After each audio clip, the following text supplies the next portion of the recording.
North Korea, the real-life Orwellian country.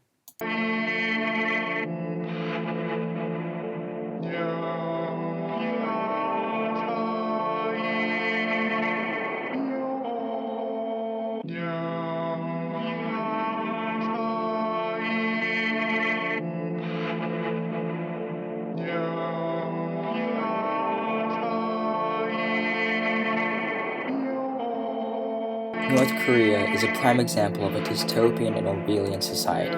It encapsulates several Orwellian-like characteristics. The supreme leader Kim Jong-un allows for zero privacy, allows for his citizens to die, allows for suppression of thought, idea, and belief. He strips his citizens of their basic human rights.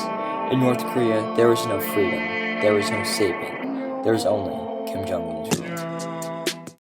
The United Nations Commission of Inquiry on Human Rights in the Democratic People's Republic of Korea, set up by the Human Rights Council, issued a report in 2014 documenting extermination, murder, enslavement, torture, imprisonment, rape, forced abortion, and other sexual violence in North Korea.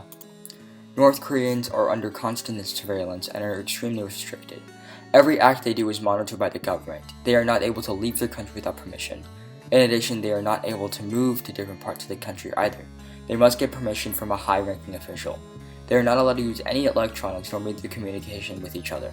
There is no privacy in North Korea, only the government constantly watching them.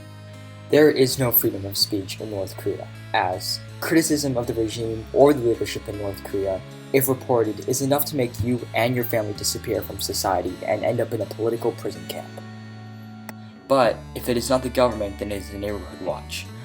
A North Korean defector describes the surveillance as, in North Korea, it is always possible that your friend, neighbor, or coworker could be working for this network of people who help the informants of the MSS. North Korea has a policy of inspection known as the 1 in 5 household system. This means that in every 1 out of 5 households, there is someone that works for the MSS. Hence, in every 1 out of 5 households, this means that someone will be watching. In 1984, the people experience a sort of the same thing. Winston encounters a 9-year-old who screams, "You're a traitor, you're a thought criminal, you're a Eurasian spy, I'll shoot you, I'll vaporize you, I'll send you to the salt mines." In addition, the party's newspaper, The Times, did not carry a paragraph describing how some eavesdropping little sneak, child hero was the phrase generally used, had overheard some compromising remark and denounced his parents to the thought police. Winston later encounters Tom Parsons, a person immersed in the party's ideology.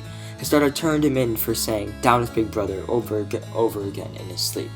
Instead of being angry and upset at his daughter, he says, "I don't bear her nor grudge her for it. In fact, I'm proud of her. It shows I brought her up in the right spirit anyway." In this case, he was happy that someone detained him for going against Big Brother. While his reaction might not happen in North Korea, the idea of spying on people for the government has a clear resemblance in both societies. You had to did live, from every habit that became instinct, in the assumption that every sound you made was overheard, and, except in darkness, every movement scrutinized. The Committee for Human Rights in North Korea estimated that the prison camps hold 120,000 detainees per camp. There are over 400,000 that have died in each camp. The United Nations viewed the imprisonments as crimes against humanity.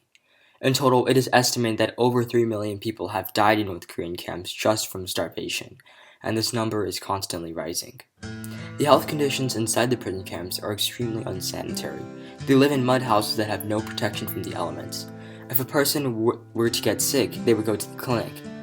Kang Cho-hwan stated in The Aquariums of Pyongyang, "The medical services that the medical clinics provide are very primitive.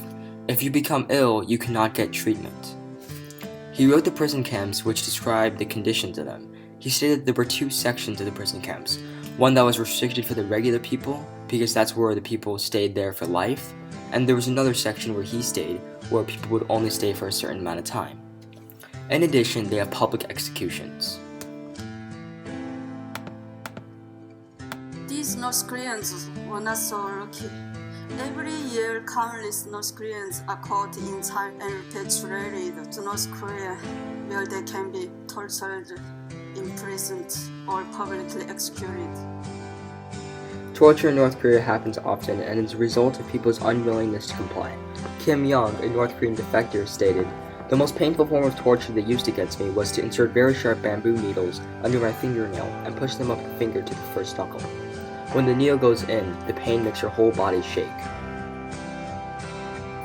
In Aquarians of Pyongyang, it talks about the public executions that are held often.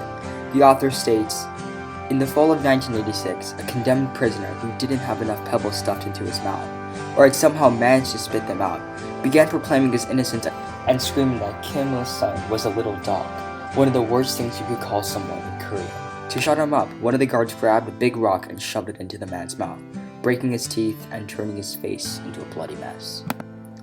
Then, I suddenly noticed his mouth. So that's how they shut him up. They had stuffed it full of rocks. The guards were now tying him to a post with 3 pieces of rope, at eye level, around the chest, and at the waist. Aim at the traitor of the fatherland. Fire." Recently, a US student, Otto Warmbier, was caught stealing a North Korean poster when he went on tour there. It was described as caught committing a hostile act against the state. He was sentenced to 15 years in hard menial labor in North Korea.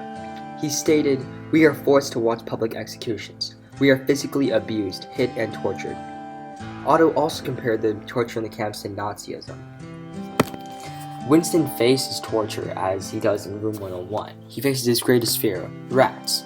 The party eventually gains control of his mind, and Winston says the long-hoped-for bullet was entering his brain. At the end, the last words were, "He loved Big Brother."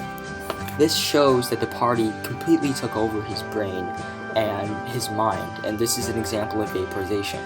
They also tortured him by electrocuting him with dials.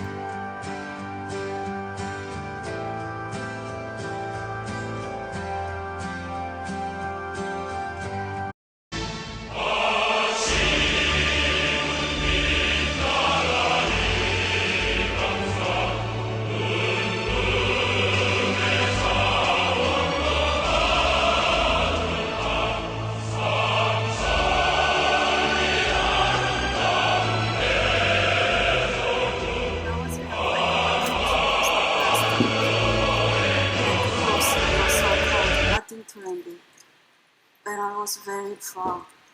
In school, we spent a lot of time studying the history of Kim Il-sung, but we never learned much about the outside world. Except that America, South Korea, Japan are the enemies. As you can see, the North Koreans are constantly inundated with propaganda from their government. According to NPR, 90% of their citizens see Kim Jong-un as a true patriot, leader, and deity, and didn't really feel as though they were being oppressed. This is an obvious sign of propaganda and mutability of the truth from the government. They change their facts in favor of them. In addition, they have a paper called the Pyongyang Times, which is given to North Korean citizens. This is just purely propaganda. In addition, one of the most notable propaganda is against the US, and some of them, they show the US terrorizing their innocent people. As Lee stated, "We never learned much about the outside world, except that America, South Korea, and Japan are enemies." Similarly,